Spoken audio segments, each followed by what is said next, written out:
کہ بعض اوقات نظر سامنے کوئی آئے تو اس وقت لگتی ہے اور بعض اوقات تصویروں وغیرہ پر بھی لگتی ہے. یعنی آج کل آپ دیکھیں کہ کتنا یہ رواج عام ہو گیا ہے، شادی ہوئی، شادی کی تصویریں فیس بک پہ ڈال رہے ہیں، پوری دنیا دیکھ رہی ہے، اور کون کس نظر سے دیکھ رہا ہے، کس حسد کے ساتھ دیکھ رہا ہے. پھر اسی طرح یہ کہ بچہ پیدا ہوا، پہلے دن کی بچے کی تصویریں ڈال دیتے ہیں، اور وہ ابھی معصوم سا بچہ ہوتا ہے، اس کے اوپر تو ابھی کوئی پروٹیکشن کی لیئر بھی نہیں ہوتی، تو اس کو اسی طرح اثر ہو جاتا ہے. بعض اوقات اس میں خوشی سے بھی لگ جاتی ہے نظر، بعض اوقات یعنی ضروری نہیں ہوتا کہ حسد کی وجہ سے ہی لگے، دشمنی کی وجہ سے ہی لگے، بعض اوقات خوشی یا تعجب کی وجہ سے بھی. یعنی انسان کسی چیز کو دیکھتا تو حیران ہو جاتا ہے، جیسے ہم کہتے ہیں واو کیا ڈریس ہے، کیسا گھر ہے، کیسا میک اپ ہے، کیسی جیولری ہے، کیسی ارینجمنٹ تھی، فلاں چیز. تو اس سے یہ کہ یہ نہیں ہوتا کہ کوئی بری نظر سے انسان دیکھ رہا ہوتا ہے، وہ خوشی کی نظر سے ہی دیکھ رہا ہوتا ہے. اسی لیے آپ نے دیکھا ہوگا کہ بعض اوقات ماں کی نظر اپنے بچے کو بھی لگ جاتی ہے، حالانکہ وہ حسد نہیں، پیار کی نظر ہوتی ہے. تو اس کے لیے بھی ضروری ہے کہ انسان جب اپنے گھر میں داخل ہو، اپنے بچوں کو دیکھے، اپنی نعمتوں کو دیکھے تو ماشاء اللہ پڑھے. اب آپ دیکھیں کہ ہمارے معاشرے میں کتنا عجیب ہے نا، ٹرک کے پیچھے تو لکھا ہوتا ہے حاسد کا منہ کالا، رکشے کے پیچھے لکھا ہوتا ہے، فراری کے پیچھے کوئی نہیں لکھتا. اب آپ دیکھیے کہ رکشے کو نظر لگے گی، کون لینا چاہے گا رکشا؟ دیکھو فراری کو تو لگ سکتی ہے نا نظر. بعض لوگوں نے کالے پراندے لٹکائے ہوئے ہوتے ہیں، کسی نے جوتا لٹکایا ہوا ہوتا ہے، کسی نے ہنڈیا کالی الٹی کر کے رکھی بھی ہوتی ہے.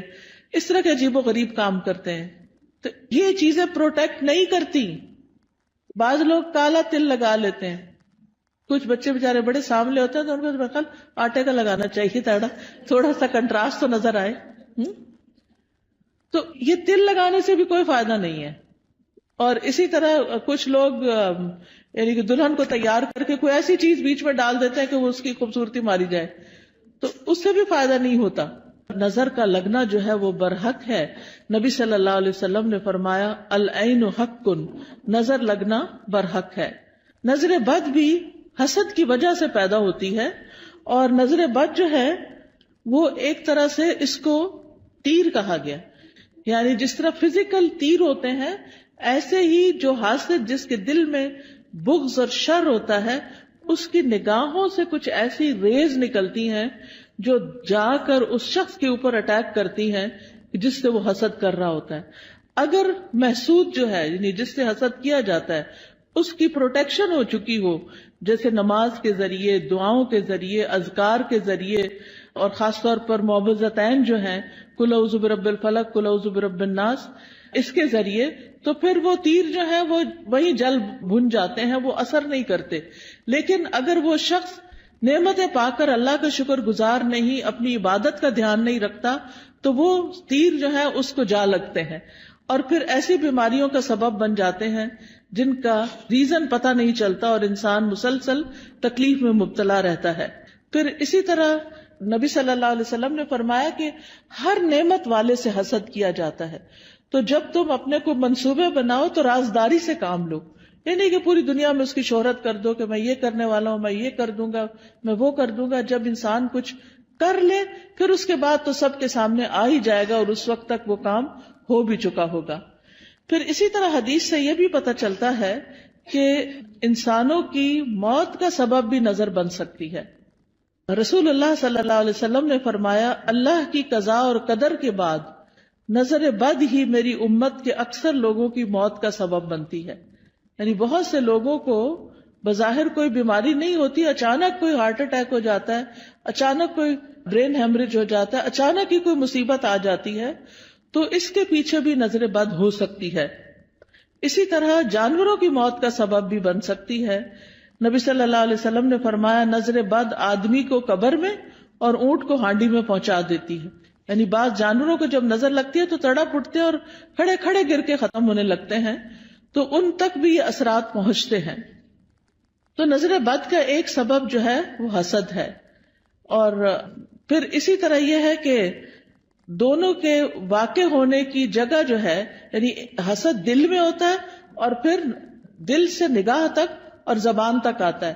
اور بعض اوقات نگاہ سے انسان دوسرے کو نقصان دیتا ہے اور بعض اوقات زبان سے دیتا ہے. یعنی حاسد جو ہوتا ہے وہ بیٹھ کے دوسرے کی چگلی غیبت کہیں نہ کہیں کچھ نہ کچھ کرتا ہی چلا جاتا ہے. پھر اسی طرح آپ دیکھیں کہ انسانوں کی نظر بھی لگتی ہے اور جنات کی نظر بھی لگتی ہے. یہ بھی ہمارے دین نے ہمیں بتایا ہے. اور حدیث سے پتہ چلتا ہے نبی صلی اللہ علیہ وسلم انسانوں اور جنوں کی نظر سے پناہ مانگنے کے لیے مختلف دعائیں پڑھا کرتے تھے. پھر جب یہ معوذتین نازل ہوئی تو آپ صلی اللہ علیہ وسلم نے باقی چیزیں پڑھنی چھوڑ دی اور صرف معوذتین پڑھتے تھے. یعنی قل اعوذ برب الفلق اور قل اعوذ برب الناس، اور اس سے علاج کیا کرتے تھے. اور پھر یہ ہے کہ جن جو نظر لگاتے ہیں وہ انسانوں کی نظر سے بھی سخت ہوتی ہے. اور انسان تو ہمیں نظر بھی آ جاتے ہیں جب ہمیں پتہ چلتا ہے کہ فلاں شخص جو ہے وہ ہم سے حسد کرتا ہے یا ہمارے بارے میں اس طرح سمجھتا ہے، تو ہم اس سے بچنے کی بھی کوشش کرتے ہیں جتنے حد تک بچ سکیں. لیکن جن تو ہمیں نظر بھی نہیں آتے، ان سے کیسے بچ سکتے ہیں؟ ان سے صرف یہ ہے کہ ان دعاؤں کو صبح و شام پڑھا جائے، اذکار کو، تو اس سے انسان محفوظ رہ سکتا ہے. قرآن مجید میں آتا ہے سورۃ الکہف میں وَلَوْلَا إِذْ دَخَلْتَ جَنَّتَكَ قُلْتَ مَا شَاءَ اللَّهُ لَا قُوَّةَ إِلَّا بِاللَّهِ. اور جب تم اپنے باغ میں داخل ہوئے تو تم نے یہ کیوں نہ کہا کہ جو اللہ نے چاہا، یعنی جی اللہ کے کرنے سے ہی سب ہوا ہے. کیونکہ حقیقت یہ ہے کہ جو بھی نعمت ہمارے پاس ہے یہ ساری کی ساری اللہ پاک کی طرف سے ہے. قرآن مجید میں آتا ہے وَمَا بِكُم مِّن نِّعْمَةٍ فَمِنَ اللَّهِ. تمہارے پاس جو بھی کوئی نعمت ہے وہ اللہ کی طرف سے ہے. ابن حجر کہتے ہیں نظر کبھی خوشی اور تعجب کی صورت میں بھی لگ جاتی ہے، اگرچہ وہ کسی محبت کرنے والے کی طرف سے ہو، اور کبھی وہ کسی نیک آدمی کی طرف سے بھی ہو سکتی. یعنی نیک آدمی کسی کی نیکی پر خوش ہو رہا ہے تو اس سے بھی ہو جاتا ہے. تو جب کسی کی کوئی چیز دیکھیں تو فوراً برکت کی دعا دے کہ اللہ ان کو برکت دے. اچھا کھانا دیکھیں، اچھا ڈریس دیکھیں، اپنے بچے کو کوئی نیکی کا، خیرات کا، صدقات کا کوئی اچھا کام کرتے ہوئے دیکھیں. اس سب چیزوں پر ہم کیوں ایسا کرتے ہیں؟ بچہ پیدا ہوتا ہے ہم کہتے ہیں مبارک دینی ہے، کوئی حج پہ جاتا ہے تو ہم واپس آتا ہے تو ہم اس کی مبارک دیتے ہیں، کسی کی شادی ہوتی ہے تو ہم مبارک دیتے ہیں، کسی کا بزنس اچھا فلرش کر جاتا ہے تو اس پہ مبارک دیتے ہیں، کبھی کسی کے جاب اچھی لگ جاتی ہے، کسی کو کوئی عہدہ ملتا ہے تو اس کو مبارک دیتے ہیں. تو ہمارے دین میں جو مبارک کا کانسیپٹ ہے اس کا مطلب یہ ہوتا ہے کہ اللہ تمہیں اس میں برکت دے اور حاسد یا خوش ہونے والے دونوں کی نظروں سے بچائے. یعنی کہ جو بری نظر سے دیکھ رہا ہے اس سے بھی بچو، اور جو اچھے خوش ہو کے اپنے ہی بہن بھائی یا اپنے ہی والدین ان کی بھی نظر سے بچ سکو. پھر اسی طرح کچھ نظریں بیمار کرنے والی ہوتی ہیں. اب آپ دیکھیں ریز کا کانسیپٹ تو آج کے دور میں بہت آسانی سے سمجھ آتا ہے. مائکرو ویو میں کیا ہے؟ ویوز ہی تو ہیں، ریز تو ہیں، وہی تو اس کھانے کو گلا کے پکا کے جلا بھی دیتی ہیں. کوئی آگ تو نہیں لگی ہوتی مائکرو ویو کے اندر، یہ کیا چیز جلاتی ہے؟ ریز ہوتی ہیں. اسی طرح آپ دیکھیں ہمارے یہ ٹیلی فون وغیرہ ہیں، ان کے اندر سے بھی ریز نکلتی ہیں. تو اگر نان لیونگ تھنگس کے اندر سے ریز نکل رہی ہیں تو لیونگ تھنگس کے اندر سے بھی ریزز نکلتی ہیں. انسانوں کی آنکھوں سے بھی ریزز نکلتی ہیں، ان کے بھی اثرات ہوتے ہیں، اور وہ بعض اوقات دوسرے کی روح کو بیمار کر دیتے ہیں. حضرت ام سلمہ کے پاس ایک لڑکی تھی جو پیلی زرد پڑی ہوئی تھی، تو نبی صلی اللہ علیہ وسلم نے فرمایا کہ اس کو نظر لگی ہے. آپ نے بتایا کہ اس کی رنگت کیوں تبدیل ہو گئی ہے؟ اس کو نظر لگی ہے تاکہ اس کا علاج کیا جائے. بعض اوقات انسان کے جسم کے صرف کسی ایک حصے کو لگتی اور وہ حصہ بیکار ہو جاتا ہے. پھر اسی طرح بعض نظریں جو ہیں وہ آگ والی ہوتی ہیں، ان کو ناری نظریں کہتے ہیں. پھر اسی طرح یہ یاد رکھیے ایک بات کہ جو ہوتا ہے اللہ کے اذن سے ہوتا ہے، یعنی اس بندے کے اندر کوئی طاقت نہیں. اور اگر کوئی بندہ کہے کہ میں فلاں کو نظر لگانے لگا ہوں تو نہیں لگا سکتا. اچانک لگ جائے اور بات ہے، خود سے کوئی نہیں لگا سکتا، کیونکہ اس میں بھی جو ہوتا ہے اللہ کے اذن سے ہوتا ہے. کیونکہ ہم فوراً لوگوں کو بلیم کرنے لگتے ہیں، وہ فلاں آئی تھی نا اس لیے یہ ہوا ہے، فلاں نے ایسا کیا، فلاں وہ تو ایک سبب بنا.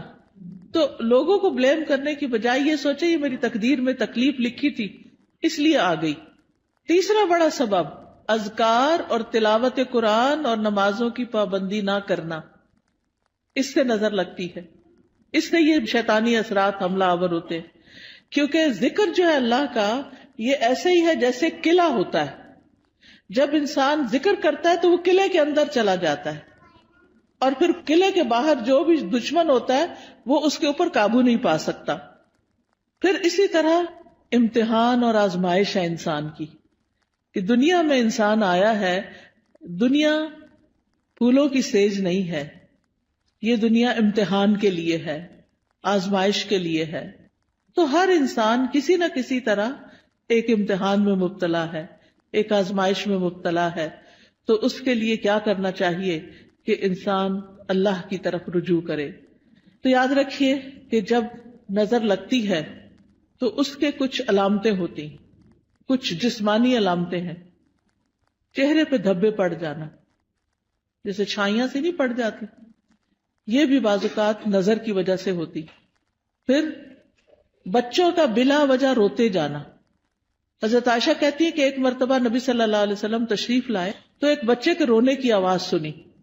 آپ نے فرمایا تمہارا یہ بچہ کیوں رو رہا ہے؟ کیا تم نے اس کو نظر بد کا دم نہیں کیا؟ کئی دفعہ ہوتا ہے نا، بچے نے کھایا پیا سویا آرام کیا سب کچھ کیا ہوتا ہے، لیکن وہ چین ہی نہیں پکڑ رہا ہوتا. ماں بہلا بہلا کے آخر بازو کا دیکھا ہوگا ماں کو ایک دو لگاتی ہے اور بیڈ پہ ڈال دیتی ہے، چلو رو لو پھر جتنا رونا ہے. حالانکہ وہ بیچارہ کسی تکلیف میں مبتلا ہوتا ہے، اس وقت اس پہ سورت فاتحہ پڑھ کے دم کرنا چاہیے، کیونکہ وہ ڈسٹرب ہوتا ہے. بعض بچے ہائپر ایکٹیو ہوتے ہیں، بے وجہ خواہ مخواہ میں ماں کو ٹیچرز کو سب کو تنگ کرتے رہتے ہیں. تو ایسے بچوں کا بھی علاج کرنا چاہیے، صرف دوا سے نہیں بلکہ دم وغیرہ سے بھی. اسی طرح بعض بچے کمزور ہو جاتے ہیں، یعنی بہت سوکھے اور بالکل ان کی ہیلتھ اچھی نہیں ہوتی. تو آپ نے حضرت اسماء بنت امیس سے کہا کہ میں اپنے بھائی کے بچوں کو دیکھتا ہوں، جعفر جو کزن تھے آپ کے، کہ ان کے جسم بڑے دبلے پتلے ہیں، کیا ان کو فقر و فاقہ ہے، کھانے کو نہیں ملتا؟ تو حضرت اسماء کہتی ہے نہیں، ان کو نظر بہت جلدی لگ جاتی ہے. آپ نے فرمایا انہیں دم کرو. انہوں نے آپ کے سامنے چند کلمات پیش کیے تو آپ نے فرمایا انہیں دم کرو، یعنی ان کے اوپر دعائیں پڑھ کے پھونکو. اور دم کرنے کا بہترین طریقہ سورت فاتحہ پڑھے، آیت الکرسی پڑھے، معوذتین پڑھے اور پھونک مار دیں. کسی راکی کے پاس جانے کی بھی ضرورت نہیں، ہر ماں کو طریقہ آنا چاہیے کہ کس طرح کرنا ہے. نبی صلی اللہ علیہ وسلم ہر روز رات کو سوتے وقت اپنے ہاتھوں پر قل هو اللہ، قل اعوذ برب الفلق، قل اعوذ برب الناس 3 دفعہ پڑھ کے اپنے چہرے، اپنے سر، اپنے سارے جسم پر جہاں جہاں ہاتھ پہنچتا تھا آپ پڑھ کے خود اپنے آپ کو دم کر لیتے. پوری زندگی کا آپ کا معمول تھا. ہم سب کو بھی اپنے اوپر روز رات کو سوتے وقت خود دم کرنا چاہیے. پھر اسی طرح بعض اوقات نظر لگنے کی وجہ سے انسان اچانک گر بھی جاتا ہے. یعنی آپ نے دیکھا ہوگا کہ بعض اوقات اچانک لوگ سلپ ہو جاتے ہیں، اٹک جاتے ہیں، گر جاتے ہیں، اونچائی سے گر جاتے ہیں. رسول اللہ صلی اللہ علیہ وسلم نے فرمایا بے شک نظر بد آدمی کو اللہ کے حکم سے دیوانہ کر دیتی ہے، حتیٰ کہ بعض اوقات وہ اونچی جگہ چڑھتا ہے اور وہاں سے گر پڑتا ہے. یہ اب اللہ کے رسول صلی اللہ علیہ وسلم نے ہمیں بتایا، جن کی باتیں جھوٹی نہیں ہوتی. اور ایک اور جگہ پر مسند احمد کی روایت میں فرمایا نظر لگ جانا برحق ہے اور یہ اوپر چڑھنے والے کو پھسلا دیتی ہے. اوپر چڑھنے سے مراد ایک تو بلندی پہ ویسے چڑھنا ہو سکتا ہے، اور ایک دنیا کے اعتبار سے اوپر اوپر اوپر یعنی ترقی ہوتے چلے جانا. تو آپ صلی اللہ علیہ وسلم نے اس کا حل کیا بتایا کہ برکت کی دعا دو. یعنی جس کو ترقی مل رہی ہے اور کوئی بڑا نام مل رہا ہے تو اس کے لیے بارک اللہ فیکا، بارک اللہ لکا، بارک اللہ علیکا، اللہ برکتیں دے. پھر اسی طرح کچھ اور علامتیں بھی ہوتی ہیں. بعض اوقات سر درد شروع ہو جاتا ہے، بعض اوقات جسم کے کسی ایک حصے میں شدید درد اٹھ جاتا ہے. قرآن سنتے وقت جمائیاں بہت آتی ہیں، یعنی پڑھا ہی نہیں جاتا. آپ نے دیکھا ہوگا کہ بعض اوقات آپ قرآن پڑھ رہے ہوتے ہیں اور آپ سوئے چلے جاتے ہیں اور سوئے چلے جاتے ہیں، اور آپ پھر اٹھتے ہیں، اٹھاتے ہیں اپنا، پھر سو جاتے ہیں، پھر اٹھاتے، پھر یہ بھی نظر کی وجہ سے ہوتا ہے. پھر اسی طرح وزن اچانک کم ہونے لگتا ہے. بعض اوقات ذہنی پراگندگی بڑھ جائے، کوئی بات سمجھ نہیں آتی، بچہ پڑھائی پہ فوکس نہیں کر پاتا، کبھی کھانے کی خواہش ختم ہو جاتی ہے، کھانے کو دل نہیں چاہتا، بھوک نہیں لگتی، کبھی ذہن میں چیز حفظ نہیں ہوتی، حافظہ خراب ہو جاتا ہے، کبھی پسینہ بہت زیادہ آنے لگتا ہے اور اس کی اسمیل بھی بہت عجیب ہو جاتی ہے، پھر اسی طرح نیند کم آتی ہے، زیادہ تر لیٹ کے بھی ایسے لگتا ہے جیسے جاگ رہے ہو، اور رونے کا دل بہت چاہتا ہے. پھر کبھی کبھی انسان لوگوں میں نہیں بیٹھنا چاہتا، مجلسوں کو اوائڈ کرنے لگتا ہے کہ میں نہیں ملتا کسی سے، نہ کسی شادی میں جانا، نہ کسی سے ملنا، کوئی آئے تو گھبراہٹ شروع ہو جانا، مہمانوں کا نام سنتے ہی پریشانی لاحق ہو جانا. تو یہ بھی چیز اس میں آتی ہے، حالانکہ اس سے پہلے کبھی ایسا نہیں ہوا تھا. پھر اسی طرح مال میں برکت نہ ہونا، پھر لوگوں کے بارے میں شک میں پڑ جانا، یہ مجھے گھورتے ہیں، ان کے آنے سے فلاں چیز ہو گئی ہے، یعنی لوگوں کے اوپر شک کرنا شروع کر دینا، یہ بھی ایک نفسیاتی وسوسہ اور خلل پیدا ہو جاتا ہے. اب سوال یہ پیدا ہوتا ہے کہ کیا نظر سے بچنا ممکن ہے؟ جی ہاں، نظر سے بچنا ممکن ہے. اس کے لیے سب سے پہلے اللہ پہ بھروسہ کرے، اللہ پہ بھروسہ کرے، اور اس میں آپ یہ سمجھیں کہ کوئی مجھے نقصان نہیں دے سکتا جب تک اللہ نہ چاہے. پورے کانفیڈنٹ ہو جائیں، شک اور وہم کا شکار نہ ہو. شک پڑھنے بھی لگے تو کہیں حسبی اللہ و نعم الوکیل، دل بڑا رکھے. دوسری بات یہ کہ اللہ کی پناہ لیں، یا اللہ تو مجھے پروٹیکٹ کر، مجھے اپنی حفاظت میں لے لے، مجھے اس شر سے بچا لے.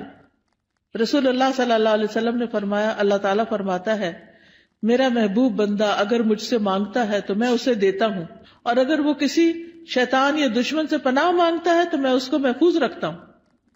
تو اللہ تعالیٰ اپنی حفاظت دیتا ہے، تو اس لیے حفاظت کی دعائیں پڑھتے رہیں. تیسری چیز، نعمتوں کو چھپا کے رکھیں، اور خاص طور پر نئی نئی چیزوں کو فیس بک پہ مت پوسٹ کریں صرف لائکس لینے کے لیے. اب آپ دیکھیں کتنی لائکس ہوگی، پھر تھوڑی تھوڑی دیر بعد سٹیٹس چیک کرنا، اب کیا ہو رہا ہے، اب کتنے کمنٹ آئے، کیا ہو رہا ہے. ان چیزوں سے حاصل کچھ نہیں، کوئی فائدہ نہیں. دیکھیں اپنی زندگی جئیں، لوگوں کے لیے نہ جئیں، دکھاوے والی زندگی نہ جئیں.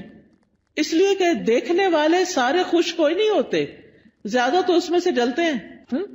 اور کوئی اگر خوش ہوتا بھی ہے تو وہ ہمیں تو نہیں پتا چلتا نا کہ کیا ہوا، ہمیں وہ کیا فائدہ دیتا ہے. تو اس لیے دکھاوا کرنے سے بچنا چاہیے. پھر اسی طرح اگر کسی شخص کے بارے میں آپ کو یہ پتا ہو کہ اس کی نظر لگتی ہے، یعنی تجربے مشاہدے سے بار بار تو انسان پھر حاسد سے بچ کے رہے، اور کوئی بھی اچھی چیز دیکھ کر برکت کی دعا دے، اپنے آپ کو ہی دے. اور پھر جب لوگوں کے بیچ میں جانے لگے تو معوذتین آیت الکرسی پڑھ کے نکلے. مال میں سے کچھ اچھا لگے تو ماشاء اللہ لا قوت الا باللہ. پھر اگر مال کے علاوہ کچھ اور اچھا لگے تو بارک اللہ فیک. دنیا کی کوئی چیز اچھی لگ رہی ہے اور دل میں آ رہا ہے کہ اس کو کیوں مل گئی، تو سوچیں یہ تھوڑے دن کے لیے، تو انسان کے اپنے دل سے وہ جلن ختم ہو جائے گی. پھر اگر کوئی شخص بیمار ہو، مصیبت میں ہو، تو اس وقت دعا پڑھنی چاہیے، الحمدللہ الذی عافانی مما ابتلاک بہ وفضلنی علی کثیر ممن خلق تفضیلا. پھر اسی طرح شرکیہ کاموں سے بچنا چاہیے، یعنی کسی اونٹ کے گلے میں کوئی تانت باندھ دینا، کوئی تعویذ لٹکا دینا. آپ صلی اللہ علیہ وسلم نے ان کو کاٹنے کا حکم دیا. یہ چیزیں پروٹیکٹ نہیں کرتی، یہ شرکیہ عمل ہو جاتا ہے، اس سے بچنا چاہیے. کثرت سے اللہ کا ذکر کرنا چاہیے، کیونکہ ذکر جو ہے وہ ایک قلعے کی طرح ہے. پھر قرآن سے علاج کرنا چاہیے، کیونکہ قرآن شفا ہے. قل ھو للذین آمنوا ھدی وشفاء، کہہ دیجئے وہ ایمان والوں کے لیے ہدایت اور شفا ہے. وَنُنَزِّلُ مِنَ الْقُرْآنِ مَا هُوَ شِفَاءٌ، اور ہم قرآن میں وہ چیز اتارتے ہیں جو شفا ہے. تو قرآن کی تلاوت، قرآن کو سمجھ کے پڑھنا، قرآن کی کچھ آیات کو پڑھنا جیسے آیت الکرسی وغیرہ ہے. سورۃ الفاتحہ سے علاج، اور سورۃ الفاتحہ میں خاص طور پر ایاک نعبد و ایاک نستعین پڑھے کہ اللہ صرف تیری ہم عبادت کرتے ہیں، صرف تجھ سے ہم مدد چاہتے ہیں، تو ہماری مدد کر. تو یہ توحید کا خلاصہ ہے، اور اس سے انسان کی اللہ تعالیٰ مدد فرماتے ہیں. یعنی سب سے بہترین وسیلہ توحید کا دے. اگر مرض زیادہ ہو جائے تو سورۃ البقرہ پڑھیں، تو آیت الکرسی پڑھیں، سورۃ فاتحہ پڑھیں. لیکن یہ جو ہم کالی مرچیں جلا کے اور ان کی دھونی دے کے اور اس طرح کے کام کرتے ہیں، یہ سنت میں کچھ ثابت نہیں ہے. پھر اسی طرح کوئی چیز گرے لگا کے باندھنی اور پہننی نہیں چاہیے، یہ بھی شرک میں شامل ہو جاتا ہے. یہ سحر کی ایک قسم ہوتی ہے. پھر اسی طرح سکینت والی آیات اور شفا والی آیات یہ سننی بھی چاہیے، اور پھر دعاؤں کے ذریعے اور دم کے ذریعے علاج کرنا چاہیے، لیکن شرکیہ دم سے بچیں. حضرت جبریل علیہ السلام جس دعا کے ساتھ نبی صلی اللہ علیہ وسلم کو دم کرتے تھے وہ دعا پڑھے، اور وہ کیا ہے؟ بسم اللہ ارقیک من کل شیء یؤذیک من شر کل نفس او عین حاسد اللہ یشفیک بسم اللہ ارقیک. یہ انشاءاللہ کتابیں آپ کو دیکھیں گے تو ان میں یہ دعائیں لکھی ہوئی ہیں، وہ آپ کو اگر زبانی یاد نہیں تو دیکھ کے بھی پڑھ سکتے ہیں. پھر اسی طرح ہر ناگہانی آفت سے بچنے کی دعا ہے، اللہم انی اعوذ بک من زوال نعمتک وتحول عافیتک وفجاءۃ نقمتک وجمیع سخطک. اے اللہ میں تیری پناہ چاہتا ہوں اس بات سے کہ تیری کوئی نعمت چھن جائے، یا تیری دی ہوئی عافیت پلٹ جائے، یا کوئی ناگہانی عذاب آ جائے، اور تیرے تمام غصے اور ناراضگیوں سے میں تیری پناہ چاہتا ہوں. پھر بری تقدیر سے، دشمن کے خوش ہونے سے یا اللہ تو بچانا کہ ہمارے دشمن ہم پہ خوش نہ ہوں. پھر اسی طرح نظر لگنے کا ایک اور علاج غسل کرنا بھی ہے بیری کے پتوں سے.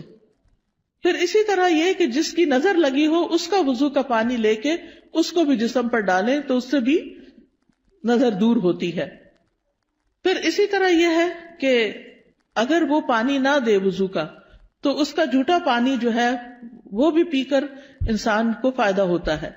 پھر اسی طرح یہ ہے کہ قدرتی چیزوں سے بھی علاج کرنا چاہیے.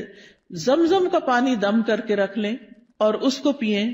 زمزم کے پانی سے نہا بھی سکتے، کوئی بیدبی نہیں ہے. کئی لوگ اس کو ایسے ہی سمجھتے کہ بیدبی، ایسا کچھ بھی نہیں ہے. زیتون کا تیل پینا جو ہے یہ بھی بڑا فائدہ مند ہے.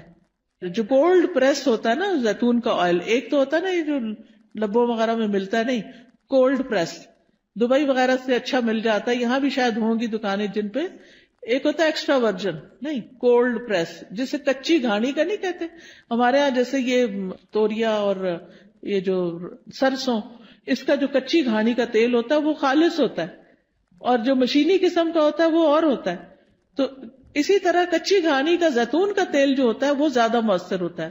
تو صبح کے وقت زیتون ایک چمچہ پی لیں اٹھ کے، جیسے آپ وضو کر کے آئے، آ کے ایک چمچہ زیتون کا پیئیں، پھر نماز وغیرہ پڑھیں. اس کے آدھے گھنٹے تک کچھ کھائیں پیئیں نہیں، اور وہ نماز وغیرہ میں ذکر اذکار میں آدھا گھنٹہ گزر جاتا ہے. نبی صلی اللہ علیہ وسلم نے فرمایا کلوا الزیت وادہنوا بہ فانہ من شجرۃ مبارکۃ. زیتون کا تیل کھاؤ بھی اور لگاؤ بھی، کیونکہ یہ مبارک درخت ہے. قرآن مجید میں اس کو مبارک درخت کہا گیا ہے. پھر جسم پر زیتون یا کلونجی کا تیل ملنا یہ بھی بیماریوں کو کم کرتا ہے. پھر اسی طرح دم کیا ہوا پانی جو ہے وہ ناک میں ڈالنا اور جھاڑنا. شہد کھانا وہ بھی علاج ہے. کلونجی کے دانے نہار منہ کھانا 3 یا 7 یا 5. تلبینہ کھانا، اس سے غم دور ہوتا ہے. اجوا کھجور کھانا، حدیث میں آتا ہے کہ جو 7 اجوا کھجوریں کھا لے اس کو اس دن کوئی جادو زہر چیز اثر نہیں کرے گی.